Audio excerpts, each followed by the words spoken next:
안녕하세요. 예, 아침 이른 시간에 자리해 주셔서 감사합니다. 생각보다는 많이 안 오셔가지고 조금 서운하네요. 예, 저는 줌에서 한국 전체를 총괄하고 있는 서광욱 총괄본부장입니다. 반갑습니다.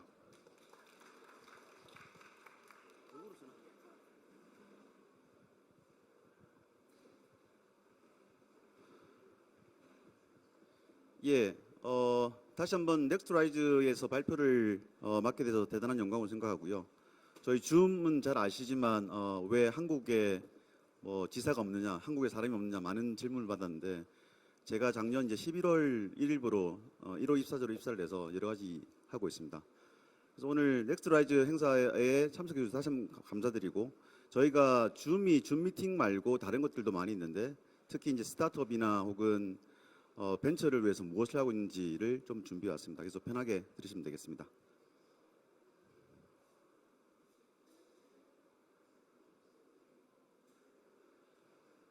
예, 제 세션을 시작하겠습니다. 저희 줌 하면 줌 미팅 많이 시작하는데 이제 비디오 커뮤니케이션이라고 그러면은 무엇을 생각하시는지를 많이 여쭤보고 싶습니다. 이제 줌이란 말을 굉장히 많이 하고 있죠.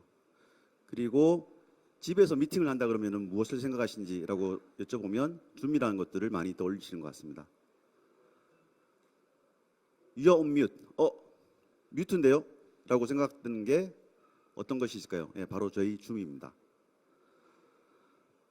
어디에서든지 미팅할 수 있는 게 뭐가 있을까요? 저 같은 경우는 하루에 미팅을 한 20개 정도 하거든요. 아침 8시부터 보통 11시 정도까지 하는데 면도면 미팅도 많이 있지만 줌 미팅이 굉장히 많이 있습니다. 그래서 정말 편하게 도로에서나 아니면 차에서나 아니면 회의실에서 미팅할 수 있는 것이 무엇인지 생각해 보면 저희 줌이라고 말씀드릴 수 있습니다.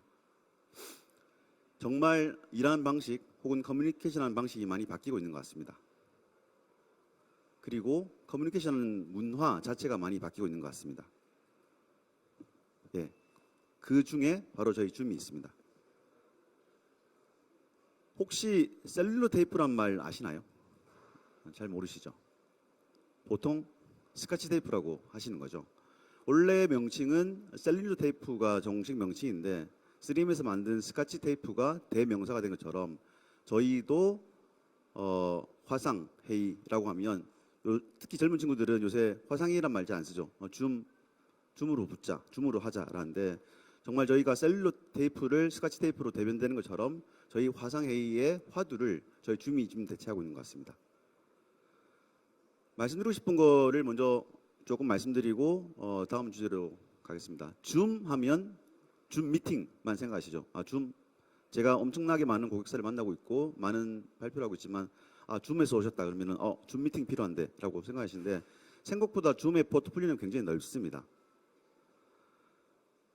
저는 IT에서 굉장히 오래 있었습니다. IBM이라는 회사와 그리고 마이크로소프트라는 회사에 오래 있다가 이제 줌에 작년에 조인을 했는데요. 줌에서의 커뮤니케이션 방식은 굉장히 편한 것 같아요. 저희가 줌 안다 아니면 화상 미팅 잘 안다지만 줌의 그 커뮤니케이션 방식은 정말 심리스 끊김이 없어요.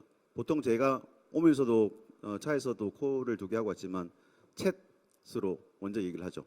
그리고 챗을 하다가 급하면 전화를 하는 거죠. 저희가 줌 폰이라고 되어 있습니다. 그리고 필요하면 화상 회의를 하는 거죠. 여러 사람들이 붙어서. 그래서 보시면 줌 챗, 줌 폰, 줌 미팅 다 있고 줌 룸이라고 있습니다. 회의실에서 할 수 있는 방법.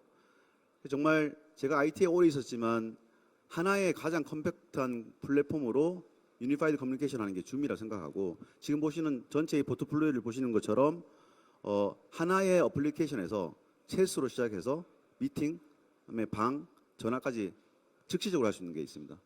굉장히 큰 장점이죠. 근데 저같이 이제 에이펙과 본사의 매니저를 모시고 있는 사람들은 굉장히 힘듭니다. 저의 매니저가 싱가포르에 계시는데 그 외 매니저는 산호세에 계시는데 바로바로 전화하세요. 전화로 오는 게 아니고 줌으로 바로 전화하기 때문에 굉장히 커뮤니케이션을 짧고 자주 하는 것 같습니다. 그래서 굉장히 줌이 좋지만 저같이 인터내셔널하게 커뮤니케이션 하는 사람들은 참 재미난 일이 많은 것 같습니다. 그래서 줌 이꼴 줌 미팅이 아니고 지금 보시는 것처럼 굉장한 다양한 포트폴리오를 가지고 가장 컴팩트한 유니파이드 커뮤니케이션을 선도하고 있습니다. 저희가 하이브리드 에듀케이션, 하이브리드 워크 되게 많이 하는데 보시는 것처럼 제가 말씀드렸던 포트폴리오에 대해서 이 공간에서 보시면 굉장히 많은 것들이 있는 거죠. 네. 저희 사무실에 와보시면 저희는 소위 말하는 리셉션 안에 아무도 없습니다. 버추얼하게 인사를 하고 와서 저희가 로그인을 하고 줌폰과 줌룸 방에서 커뮤니케이션 할 때는 줌 미팅이라는 걸 안 쓰고 줌룸이라고 쓰는데 굉장히 이러한 환경으로 구성이 되어 있습니다. 그리고 많은 대기업 그리고 공공기업들이 이렇게 하이브리드 워킹을 가는 거죠. 많은 솔루션들이 있습니다. 하지만 줌이 가장 컴팩트하고 가장 실생활에 많이 들어와 있기 때문에 저희를 기반으로 하이브리드 워킹, 하이브리드 에듀케이션으로 많이 가고 있습니다.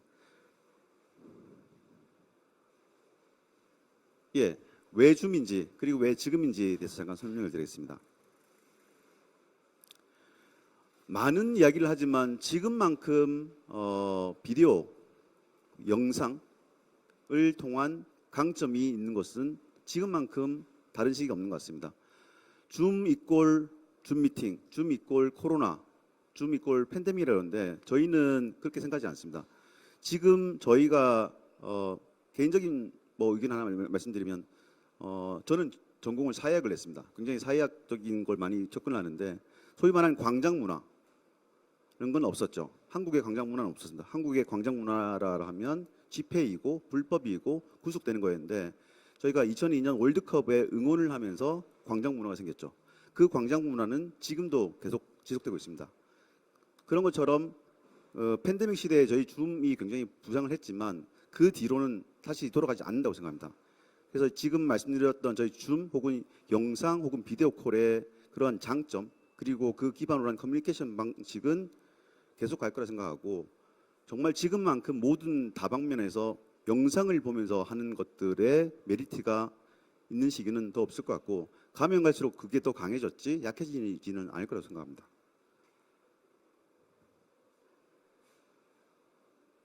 의료에서 굉장히 생각보다 많이 저희 줌을 쓰고 있어요. 원격 진료로 하지만 줌 미팅으로 한다고 하지만 줌 미팅 외에 여러 가지 방식이 많이 있는데 정말 환자와 의사 간에 이어주는 그런 연결고리가 면대면도 중요하지만 정말 페이싱을 하면서 그리고 그 사람의 여러 가지 조건을 보면서 할 수 있는 것들이 생각보다 되게 힘들죠. 근데 줌으로 굉장히 쉽게 시작했고 줌 미팅 외에 좀 이따 설명드렸지만 관심이 많으신 저희 SDK 기반으로 많은 솔루션을 지금 하고 있습니다. 제가 IT에 쭉 있었는데 이전 회사는 유니티라는 회사에 있었습니다. 굉장히 메타버스라고 굉장히 갑자기 급부상을 했는데 거기서 가장 제가 많이 했던 게 AR, 오그멘티드 리얼리티였습니다. 특히 이커머스에서 쇼핑을 할 때 보시면은 원래는 이미지 기반으로 했었죠. 그러다가 이제 여러 가지 캡처 스크롤로 하다가 갑자기 증강 현실이 떴어요. 제가 소파를 사고 싶은데 여기에 맞는지 핏이 맞는지를 증강, 바닥을 인식을 해서 증강을 하는 것이 있었는데 그것도 굉장히 한때 핫했죠. 요새는 이커머스에서 저희 줌을 굉장히 많이 찾습니다. 줌 미팅을 찾는다고 생각하시는데 그게 아니고 가장 관심이 많으신 저희 쪽의 SDK를 기반으로 기존에 있던 앱을 접목을 시키는 거죠. 원래 그냥 이미지나 앱으로 하던 쇼핑을 저희 원래 가지고 있던 앱에 저희 줌의 SDK를 붙여가지고 소위 말하는 판단의 마비 A도 이쁘고 지금 보시는 것처럼 A도 이쁘고 B도 이쁜데 어떤 것이 이쁠까? 그럴 때 상담사가 직접 가이드를 해주는 거죠. 정말 저 앞에 있는 것처럼. 그리고 가장 많이 고민하시는 게 결제입니다. 결제를 어떤 거 해야 될까? 저는 현대카드가 있는데 신한카드가 있는데 혜택이 있을까? 포인트가 있을까? 페이백이 있을까? 선택과 결제의 과정에서 굉장히 많은 고민을 하는데 저희 줌의 SDK를 가지고 기존의 앱을 줌의 SDK를 붙이는 거죠. 그래서 정말 직접 상담을 하고 판단 마비가 올 때 판단을 해주는 그리고 결제까지 도와주는 식으로 굉장히 이발빙되고 있습니다.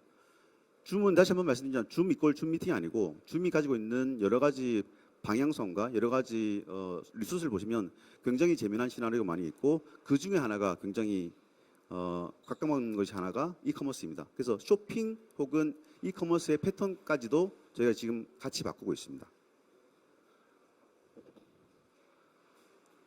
많은 회사들이 이미 있습니다. 한국에서는 작년 하반기부터 많이 준비를 하고 있고 저희한테 굉장히 많은 문의를 하고 있습니다. 그런데 호주, 유럽, 미국에서는 기존에 있던 어플리케이션, 기존에 있는 웹사이트에 저희 줌의 펑션을 붙여가지고 지금 보시는 것처럼 정말 내가 내 앞에 있는 것처럼 상담을 하고 정말 내가 나의 카드를 주고 도와주는 것처럼 결제를 하고 있습니다. 제 와이프가 굉장히 직구를 좋아하는데 직구할 때 되게 힘들죠. 어떤 게 맞을까? 한국 사이즈가 250인데 US 사이즈 7이 맞을까? 6.5가 맞을까? 골프화는 7이 맞고 운동화는 7.5가 맞나? 그러한 고민들이 있을 때 보통 어떻게 하시죠? 그냥 검색하시죠. 그런데 지금 줌의 SDK를 가지고 만든 앱들은 그냥 그때 여기에 그냥 아이콘이 하나 뜹니다. 그러면 거기에 있는 지금 버추얼 리셉션 혹은 버추얼 호스트가 바로 응대를 합니다. 그래서 영어로 하거나 아니면 통역을 내서 아니면 자막을 써서 아니면 한국 분을 저희가 워낙 바이링파가 많아서 한국 분을 가지고 있는 데 많이 있는데 그분이 나타나서 도와드리는 거죠. 실제로 사이즈를 해주고 판단의 마비가 왔을 때 도와주고 그다음 결제까지 도와주는 원화로 할 것이냐 USD로 할 거냐 유로 할 것이냐 되게 어려운 일이라고 생각하세요. 근데 저희 줌에 있는 SDK를 기반으로 기존의 앱에 접목을 시키면 거의 한 달 혹은 2달 만에 굉장히 다른 어플리케이션 혹은 경험을 준비해서 제공할 수 있습니다.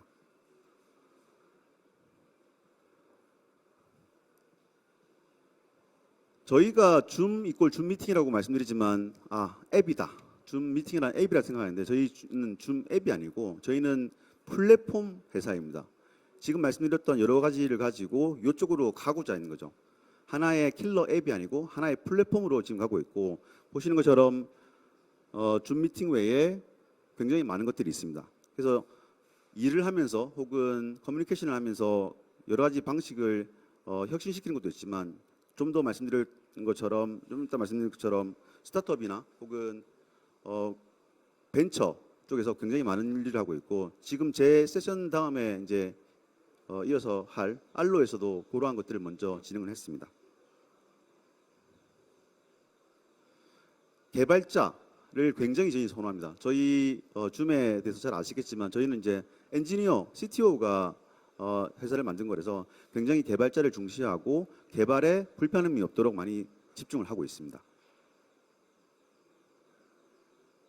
줌이 왜 넥스트라이즈 같은 데서 초청을 받을까요? 저희는 비디오가 가장 퍼스트이고 그리고 개발자를 중시하기 때문에 많은 에코시스템을 만들고 있기 때문에 줌 미팅으로 대변되는 어플리케이션이 아니고 지금 보시는 것처럼 저의 줌의 어드밴티지라고 여쭤보시면 항상 비디오 중심의 그리고 개발자 중심의 회사로 가고 있고 계속 가고자 하고 있습니다. 예, 제가 아까 처음에 설명드린 것처럼 실제로 유럽, 동남아, 미국에서는 이미 많이 진도를 빼고 있습니다. 지금 오늘 오신 이러한 기업에서 굉장히 쉽게 혁신적으로 여러 가지 일을 할 수 있는데 작년 상반기, 하반기에 굉장히 많은 케이스가 있고 한국은 사실 작년 하반기 정도부터 굉장히 불이 붙었다라고 생각을 하고 있습니다. 저희 API 연동 굉장히 잘 된 거는 뭐 아시는 분은 아실 거고 SDK를 가지고 굉장히 재미난 시나리오를 많이 하고 있고 거기에 대해서 조금 더 설명드리겠습니다. 예, 저희가 지금 보면 저희도 줌 앱 마켓플레이스가 있습니다. 구글 앱처럼 굉장히 좋은 앱들을 만들어서 마켓플레이스에 올릴 수도 있고요. 저희 API 있고 저희 줌 앱 당연히 많이 있고 조금 눈여겨보셔야 될 거는 줌 미팅 SDK와 줌 비디오 SDK가 있습니다. 네, 말 그대로 SDK를 저희가 제공하고 있는 거죠. 예, 마켓플레이스랑 API 등은 잘 아시는 상황에서 조금 지나가고 조금 관심이 있을 만한 부분을 설명을 드리겠습니다. 줌앱 굉장히 괜찮습니다. 굉장히 혁신적인 앱들이 많이 있고 저희도 미팅을 하다가 굉장히 괜찮은 앱이 있으면 바로 다운받아서 미팅을 재미나게 하고 혹은 더 생산적으로 많이 하고 있는데 줌앱의 마켓도 굉장히 크고 마켓플레이스도 잘 되어 있습니다.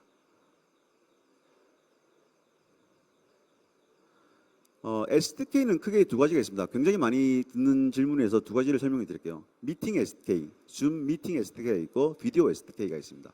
미팅 SDK와 비디오 SDK의 차이는 줌 미팅 SDK는 줌 미팅입니다.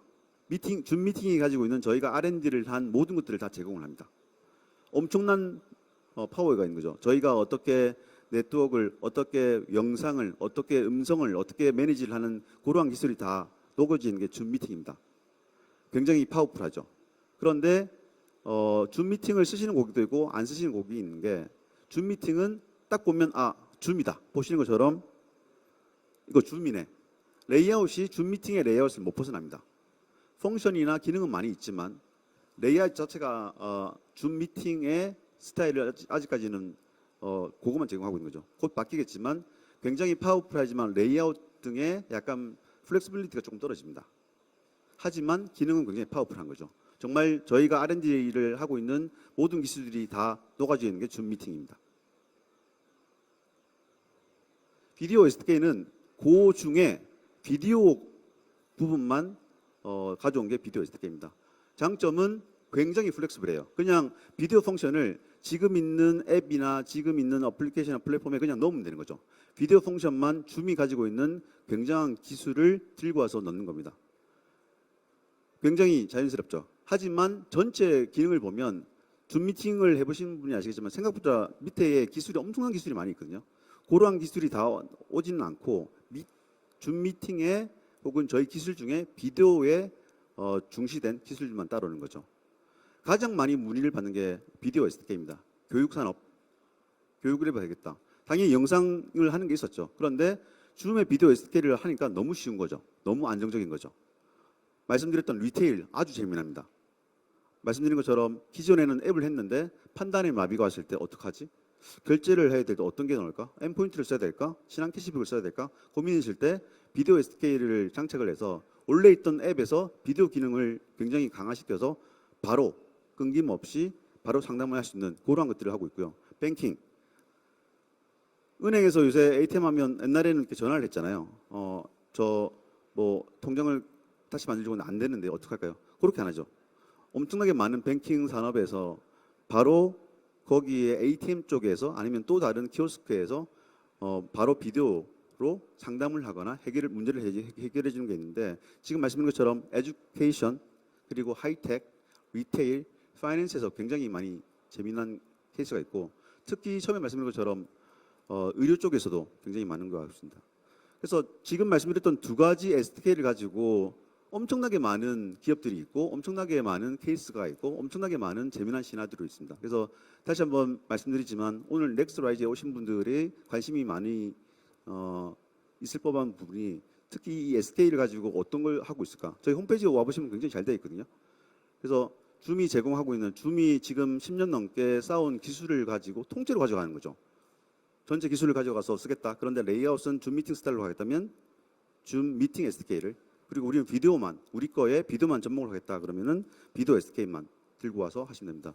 아주 재미난 시나리오가 많이 있습니다.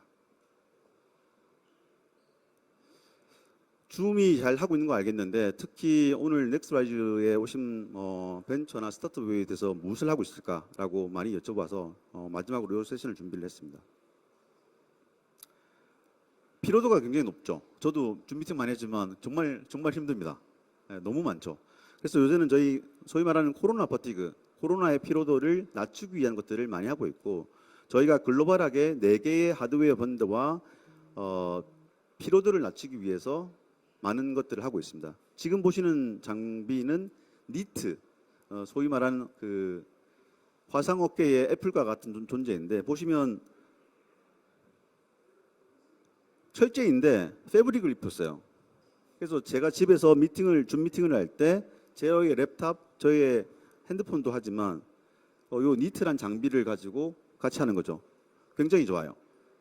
제가 일어서서 움직이면 다 트래킹을 하고 보이스 굉장히 컨트롤 잘하고 있고 아이 컨택 같은 것들 다 잡아합니다. 그래서 정말 저희가 코로나 시대에 이 피로도를 낮추기 위해서 정말 재미난 이야기를 많이 하고 있고, 지금 이제 대기업이나 관공서에서도 특히 면접 혹은 이 줌의 활용도가 많은 데서는 기존의 랩탑 베이스에서 저희가 제공해드리는 하드웨어 파트너와 민글된 재미난 것들을 하고 있고, 이러한 것들을 해보시면 피로도가 한 3분의 1밖에 안 돼요. 굉장히 편해요. 헤드셋을 쓰고 미팅을 하다가 이렇게 편하게 이야기를 하고 노이즈를 잡아주고 저희 영상을 잡아주면 미팅의 스타일이 굉장히 달라지는 거죠. 재미나고 더 에너지 넘치게 하는데 그런 것들을 많이 하고 있습니다. 그래서 코로나 피로도에 대해서도 굉장히 많이 고민을 하고 있고요. 말씀드린 것처럼 저희 쪽에 SDK를 가지고 산업에서도 굉장히 많이 하고 있습니다. 보시면 이전에 이제 증강 현실로 원격 교육, 원격 진단을 했는데 지금 보시는 요 안에 저희 비디오 SDK가 들어가 있는 거죠. 그래서 굉장히 안정적으로 비디오를 통해서 지원을 하는 것들도 가능하고요. 재미난 시리가 더 많이 있습니다. 저희도 AI에 굉장히 관심이 많이 있고요. 비디오로 들어오는 정보를 AI를 통해서 어떻게 분석할 것인지 아니면 어떻게 판단할 것인지 있는데 그 중에 여러 가지 케이스가 있지만 드론은 당연히 촬영을 많이 하죠. 그냥 비디오가 아니고 저희 비디오 줌이 가지고 있는 비디오의 특징과 그거에 대한 값을 AI를 통해서 분석을 해서 어떤 걸 주는 것들이 있는데 이러한 것들이 실제로 지금 유럽, 그다음에 미국, 그다음에 동남아에서 하고 있습니다. 산불이 났다. 산불의 발화지점이 어떤지를 촬영하는 게 아니고 굉장히 클리어하게 잡은 다음에 어떠한 결과값 혹은 어떠한 판단치를 주는 거죠. 예, 그리고 요새 한때 핫했던 딜리버리 로봇 이런 것들도 저희가 굉장히 많이 하고 있고요.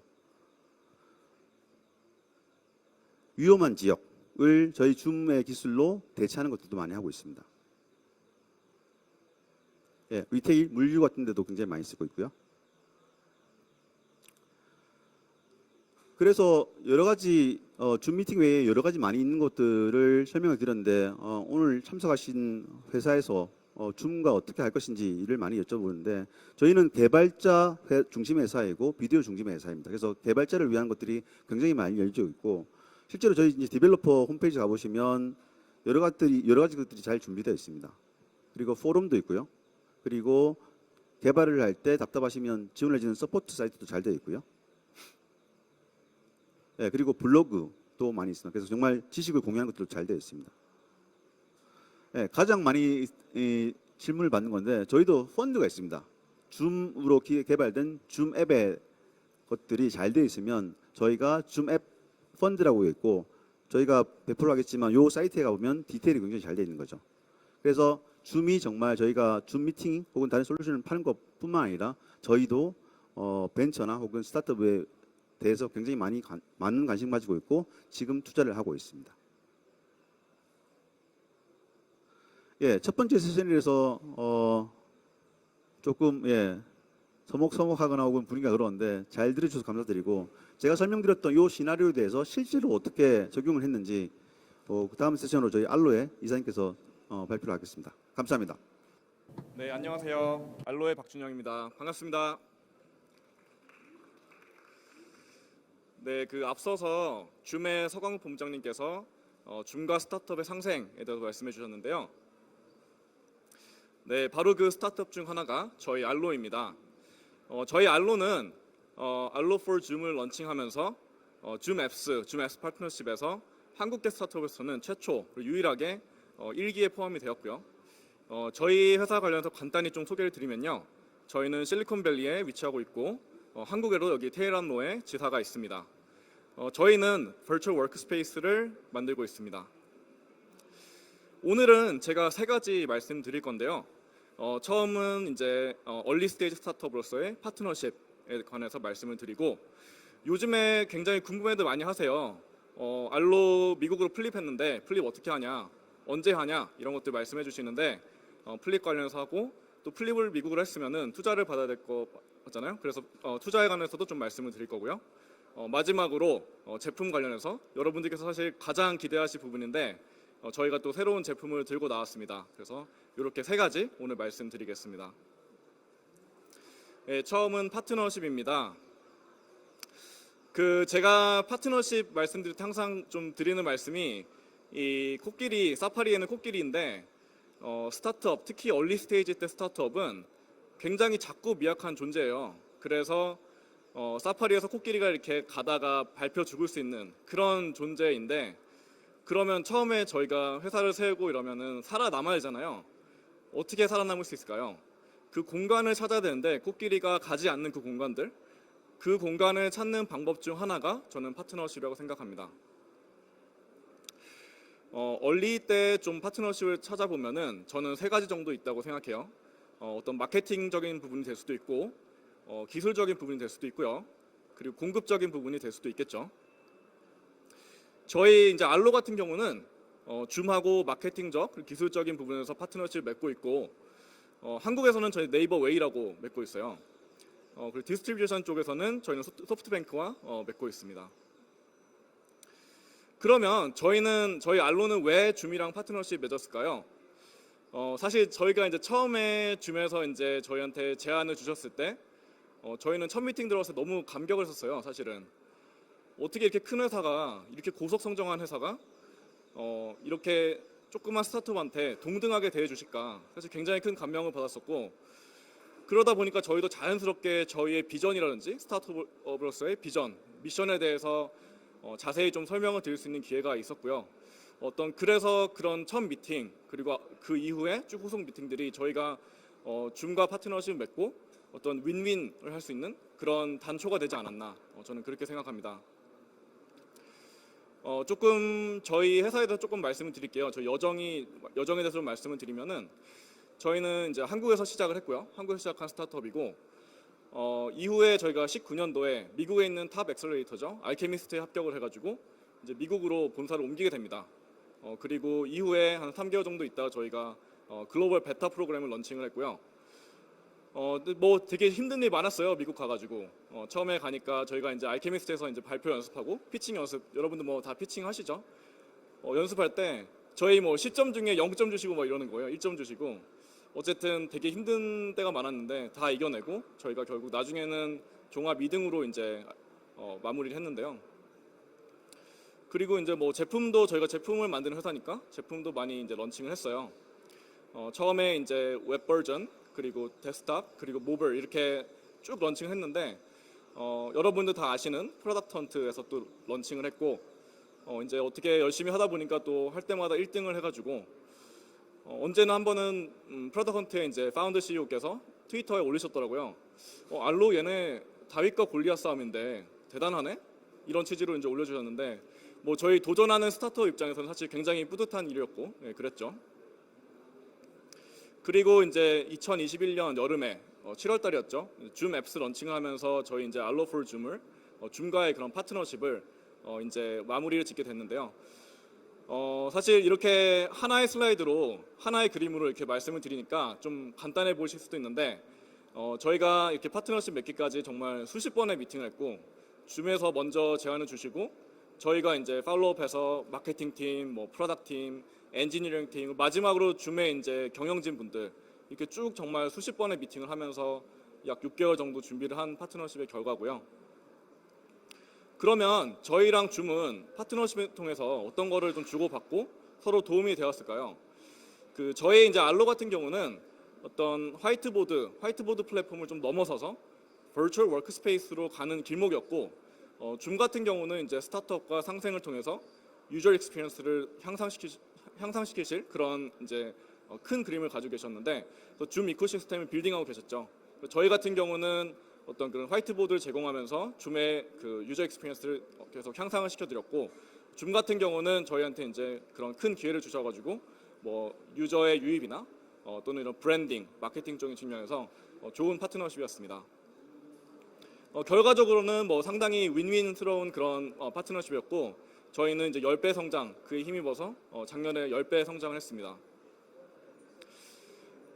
많이들 물어보세요. 파트너십 어떻게 맺었냐? 어떻게 하면 우리도 저렇게 큰 회사와 좋은 유익한 이런 파트너십 맺을 수 있냐? 저는 첫 번째로 익스포저라 생각하고요. 그 말이 무슨 말이냐면은 저희 같은 경우는 이제 제품을 만드는 회사다 보니까 제품의 구루들이 많으신 그런 프로덕트 헌트라든지 이런 커뮤니티에서 상당히 활동을 많이 했어요. 물론 열심히 하다 보니까 어떻게 운이 좋아서 또 1등도 하게 되고 그러면서 저희가 계속 시장에서 익스포저를 가져나갔거든요. 줌에서 이제 이런 저희 같은 스타트업을 찾으실 때 화이트보드, 버추얼 워크스페이스 어디 찾지? 이런 거 찾으실 때 저희를 쉽게 좀 찾을 수 있으셨던 부분이 이런 익스포저를 꾸준히 가져가고 유지했던 부분이 아닐까 생각을 하고요. 두 번째로는 이제 yes or no를 좀 쉽게 하지 마라. 그게 무슨 말이냐면은 이제 파트너십을 좀 준비하시다 보면은 막 한 번에 여러 개의 기회가 막 올 때가 있어요. 그럴 때 이제 갑자기 우리 여기 좋아 보이는데 이러면서 확 이제 해버리시면은 다른 기회를 다 놓치잖아요. 그래서 쭉 보시다가 여러분들 스타트업에 가장 맞는, 가장 적합한 그런 회사를 찾으셔서 파트너십을 하시는 게 좋을 것 같습니다. 또 조금 고려하실 부분도 있는데요.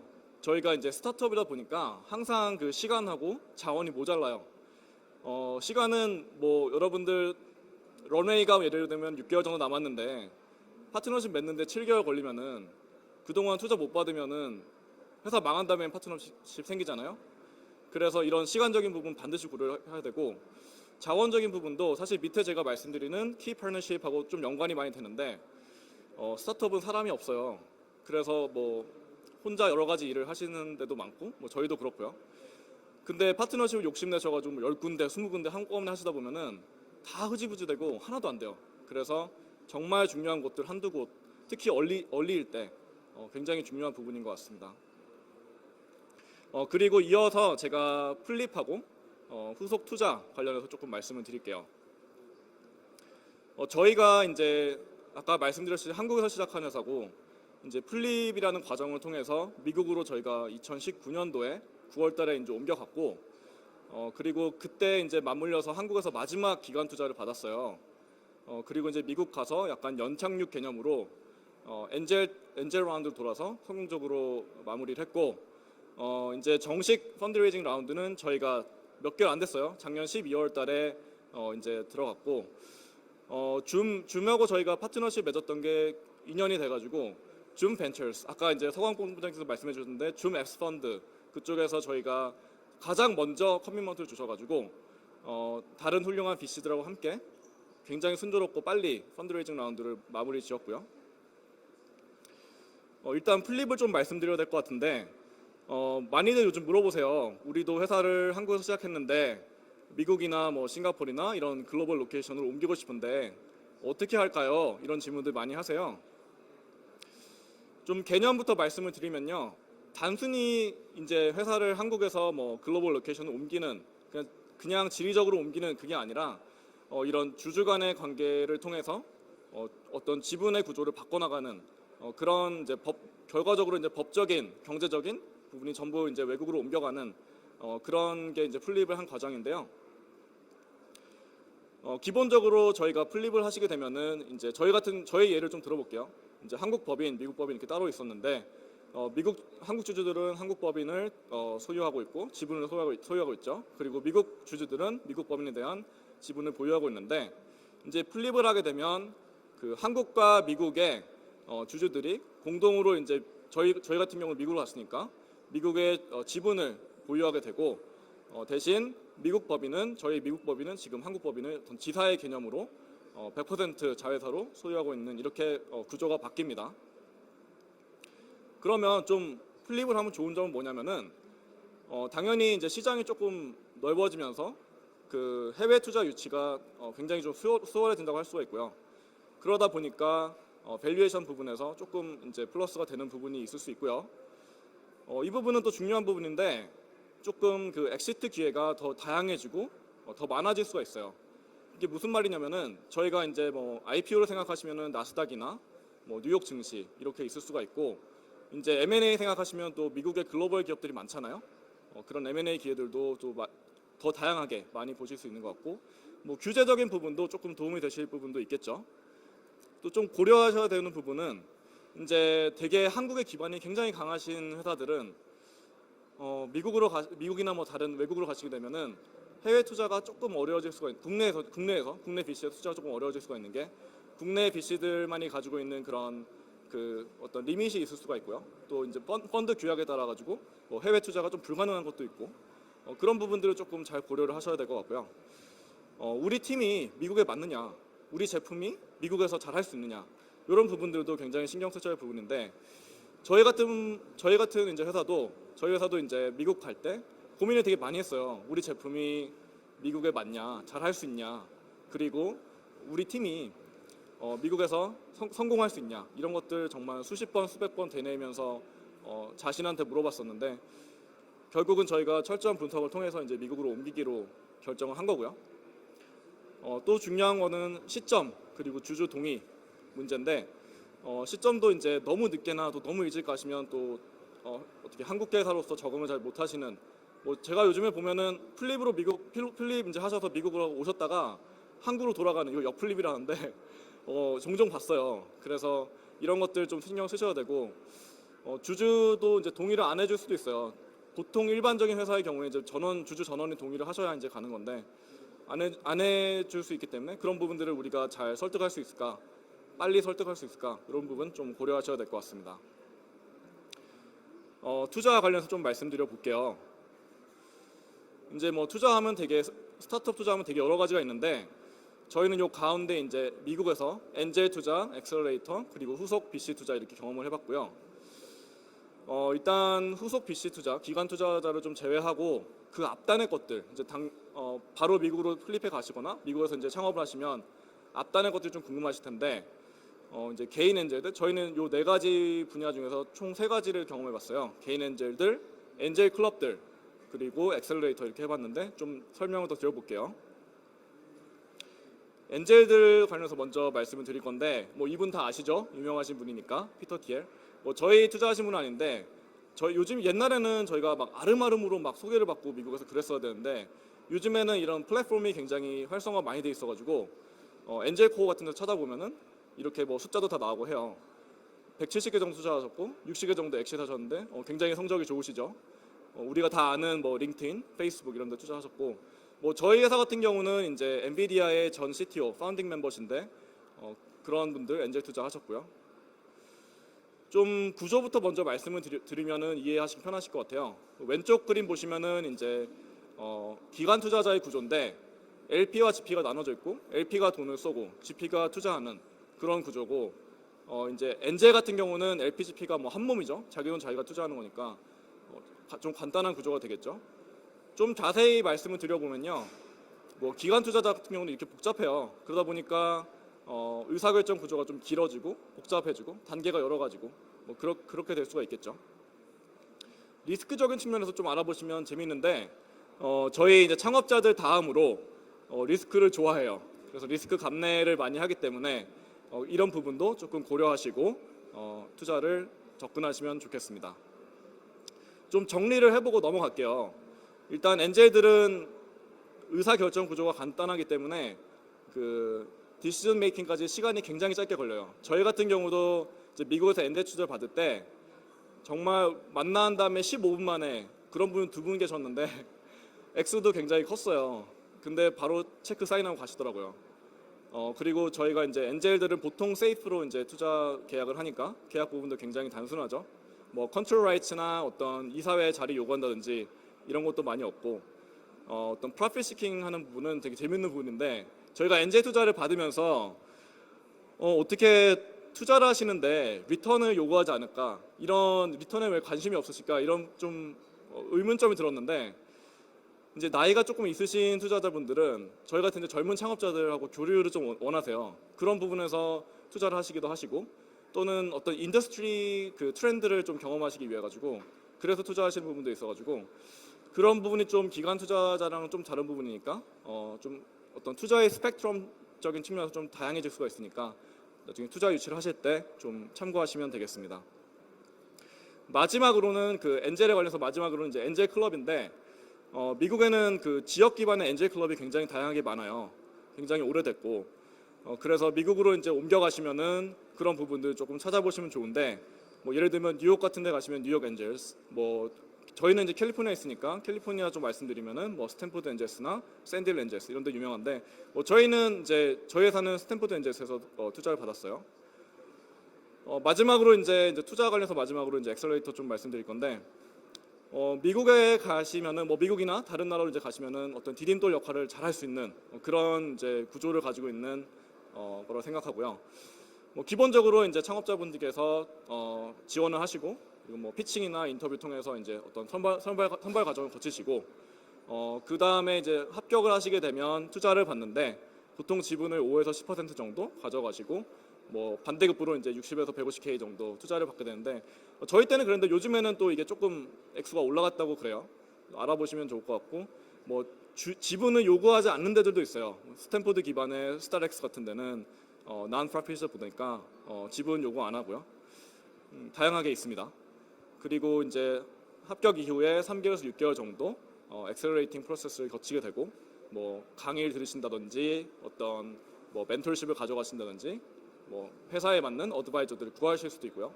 이제 가장 꽃은 그 데모데이인데 데모데이 가장 마지막에 있어요. 보통 데모데이 전후에 시드 투자 유치를 하시는데 그때 이제 예전에는 보통 데모데이 끝나고 많이 하셨는데 요즘 트렌드는 또 데모데이 전에 다 클로징이 돼요. 그래서 그런 부분도 이제 엑셀레이터 시작하시기 전에 알아보시면 좋을 것 같습니다. 저희는 그래서 이런 과정들을 쭉 거쳐가지고 100억 원 투자를 받았는데요. 저는 뭐 투자금 받았다는 게 뭐 큰 성공의 척도라고 생각하지 않아요. 그 투자금 어떻게 쓰느냐 사실 제일 중요한 부분인데 이런 거 말씀드릴 때 제가 가장 많이 드는 케이스가 넷플릭스와 그 블록버스터 얘기인데 예전에 넷플릭스가 블록버스터에 이제 회사를 팔라고 했었죠. 투자를 받으려 했었는데 잘 무산이 되고 자체적으로 이제 투자 받고 IPO를 한 다음에 되게 신경 많이 썼던 부분이 물류예요. 물류 쪽 많이 신경 썼고 그리고 이제 사용자 위주 알고리즘 개발하면서 뭐 시장을 유저 익스피리언스 계속 향상시키면서 시장 잠식을 했죠. 그래서 저희는 제품을 만드는 회사니까 제품과 그에 맞는 고트마켓 전략으로 찾아뵈려고 하고요. 이제 오늘 저희의 제품을 조금 소개를 드리겠습니다. 저희는 이제 협업틀을 만드는 회사고 재택근무 또는 하이브리드 근무를 하시는 분들이 또 회사에서 많이 찾으세요. 뭐 말들이 많죠. 재택근무 좋다, 안 좋다, 뭐 힘들다 말들 참 많은데 저희가 이제 고객분들하고 뭐 심층 인터뷰도 해보고 서베이도 받아보고 그러니까 요즘에는 어떤 팀 간 또 팀원 간의 결속력이 조금 문제가 많이 되는 것 같아요.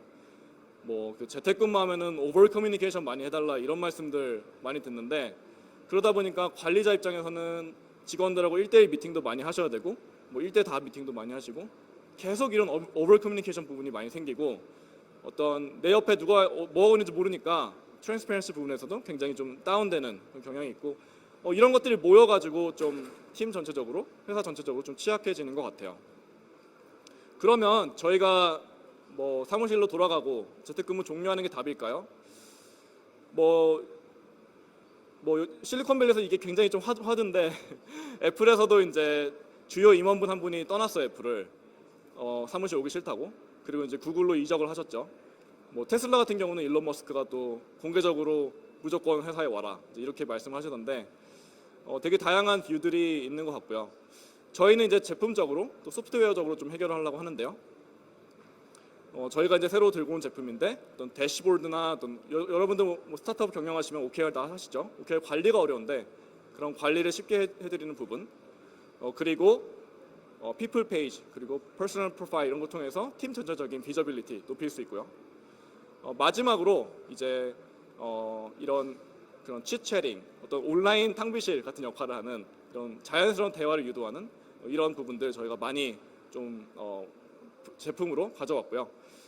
저희가 여기 현장에 이제 부스가 있어요. 그래서 제품도 시연해 보시고 또 더 자세한 제품에 대한 설명 들으시면 될 것 같고요. 오늘은 그 한국 스타트업으로서 그 미국 시장 도전기에 대해서 말씀을 좀 드렸고 크게 세 가지 세부적으로 파트너십, 플립 투자 그리고 제품 이렇게 말씀을 드렸고요. 마지막으로 저희 이제 스타트업 가족들 그리고 예비 창업자분들께 조금 드리고 싶은 말씀이 있는데 에드워드 박준영 씨 어떤 사람이에요? 물어보면은 저는 제일 좋아하는 단어가 이 테네이시라는 단어인데 말씀 그대로 단어 그대로 이제 진념과 끈기입니다. 진념과 끈기가 있으면 해결하지 못할 문제 없다고 생각하고요. 저희 다 같이 열심히 도전하고 열심히 잘해서 미국 시장 그리고 더 나아가서 글로벌 시장에서 또 뵙기를 기대하겠습니다. 네, 여기까지입니다. 감사합니다.